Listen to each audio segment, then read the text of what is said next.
Hey all, welcome back. I think it's just time to get stuck in and start assembling this guitar, eh? Let's just crack on.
I was just about to deal with the bridge pickup and I just remembered I've got to deal with the wires for the switch.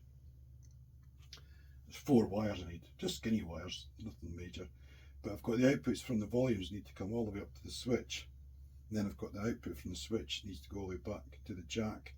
And I also need to have a ground wire.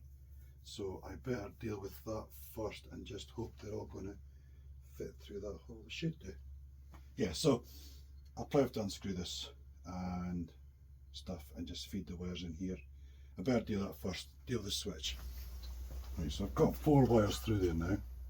Got my red and my black, and I've got these car wiring. I used to have this car, Mark IV Golf it was, and I used to modify it and add extras into it. So like add manual windows and stuff like that. So I added all the extra stuff in, electric windows and all sorts of stuff anyway. And when I was fetching the parts for it, I just took most of the wiring loom from a donor car. So I've got lots and lots and lots and lots of spare wire, basically.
I've got everything working except the parallel series. When I pop them up, the sound just goes off. So the volume works, the tone works, it's just the parallel series I've got to figure out. So I'm going to go and get myself on the internet and we'll see what's what. Figure this out. So I've just got to swap the red and white. I'm following a Seymour Duncan diagram, you see, and I just did the red and white according to their diagram. But the Warman pickups, the red and white, are the opposite way around. So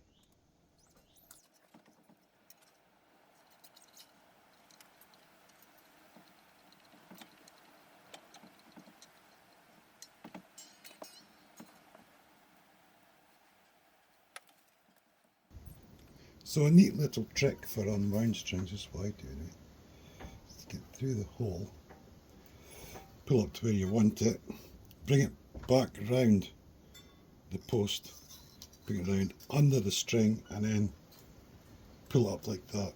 And that just traps the string and absolutely perfect every time. I only did it for, it's only for the unwound strings though. I think it was, oh God, I can't remember. It might have been my dad that showed me this. He was a gigging musician, eh? It might have been him that showed me this trick, but I never get any, ever get any slips, string slipping that way because it just traps itself. So it works really well.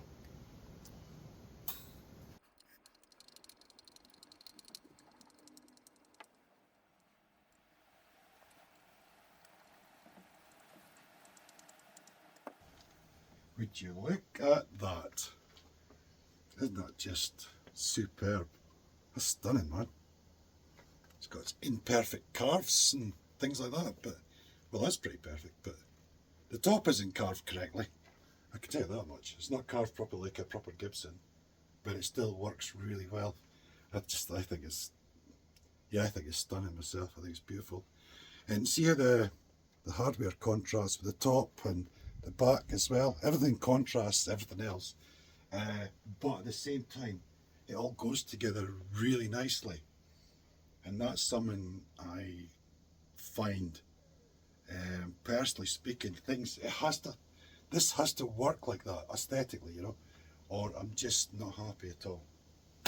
Anyway, all that's left to do is just, I'll do a bit of tweaking and stuff. I'll sort of truss rod cover and that, and then we'll get it plugged in and have a strum, eh? So here we are. I made a little truss rod cover for it. I've lowered the nut, I've straightened out the neck with the truss rod, and I've raised the strings, and it's still really low. It's got loads of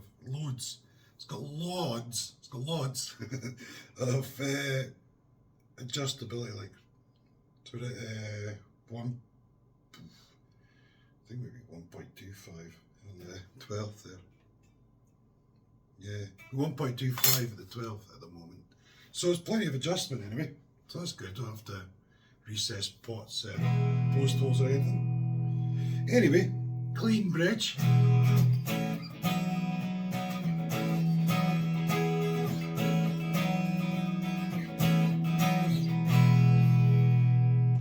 Middle.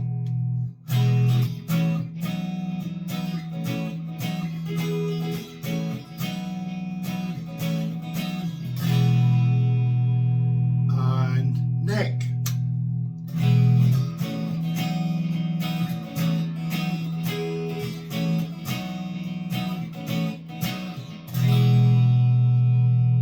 The parallel series, of course, I've got two lots of pots, so I've made sure and pressed both of them, so they're both para series, whichever.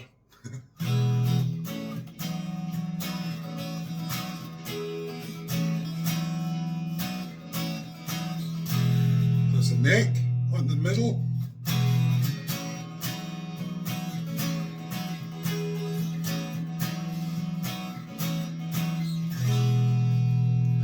On the bridge.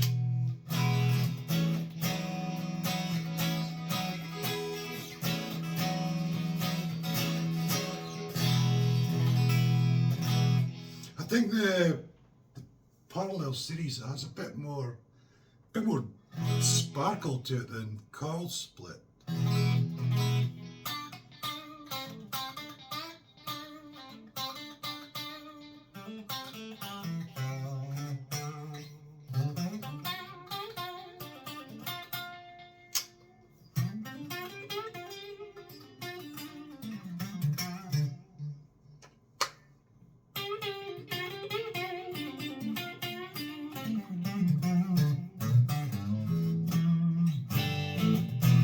Anyway, I'm on the amp simulator. It's the Crown from Audio Assault. What do you call it? Amp sim plugin.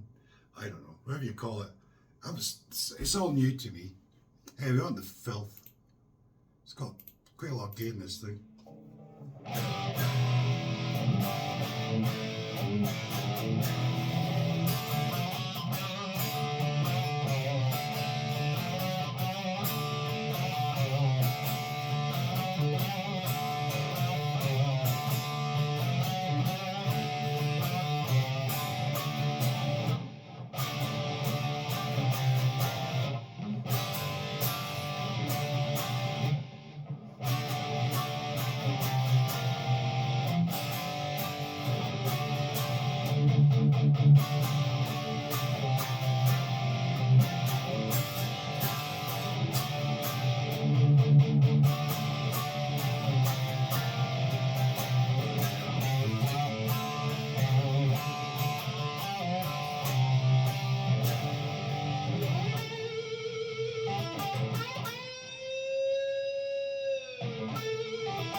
Quite easy to bend. Of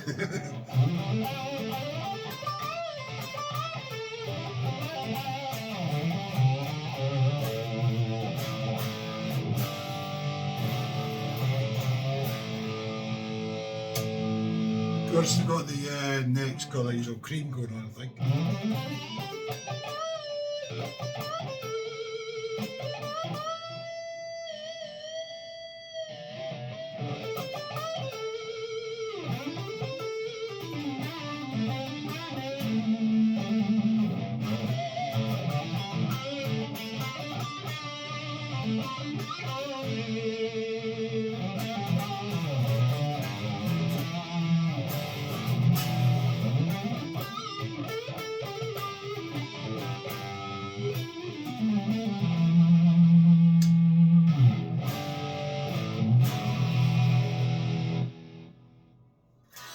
That's interesting. The volumes don't work in middle position. Something else that you look at. Individually, no problem.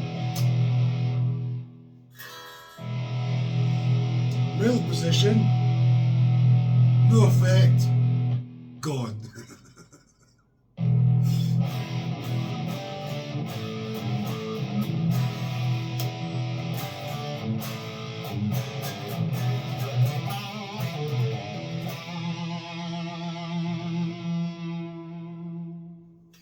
Yeah, that's weird, eh?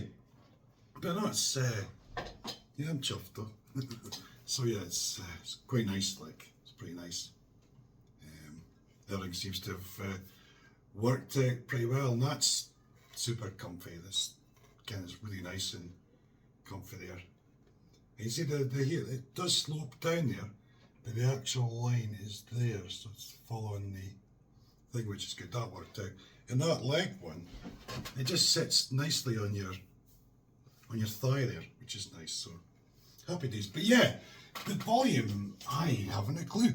I don't know if that's, I wouldn't have thought that'd be normal, but it maybe is. I'll have to look into that. Maybe it's just a quirk. But yeah. Okay, so now I'm on the clean channel, right? Middle position. Now, if I roll back the neck volume a bit, here it veers towards the bridge and then cuts them both off. And apparently it's kind of normal for a Les Paul to do that in middle position. If you put either volume control to 0, I mean let's cut out some of the trebles there, and down to 0, nothing. So yeah, apparently that's a normal thing for a Les Paul with the separate controls and toggle switch. Who knew? So yeah, you learn something new every day apparently. But yeah, that's an interesting one. I didn't realise that. I just went in the Googles. Went in the Googlies, had a look round. So, yeah, middle position's an awkward one on a Les Paul. So I think there's obviously there's pros and cons to having separate volumes in that arrangement. Yeah, like obviously if you want to have a quieter bridge pickup and then a full pelt neck pickup, or vice versa, then it's perfect. But if you want to just play around in the middle somewhere, it's a bit hazy. Yeah. How to what degree it affects it though, it might partly depend on the wiring as well, like because a lot of people do that 50s wiring or something and stuff, whatever it is. I haven't actually experimented with it, so I don't know. Anyway, so what's next? Well, it's going to be a 5-string bass guitar next, which I've already sort of started a bit. I've got the sort of neck blank and things done. I'm still waiting on the fretboard. I've got the body sort of rough shaped, more or less, and things. So yeah, so onto that. That's going to be what's coming up. I'm not going to say too much about it because, you know, I'll ruin the surprise. But anyway, as usual, thanks for watching. Hope you all enjoyed it. Feel free to like, comment, and I'll see you all again soon. Cheers.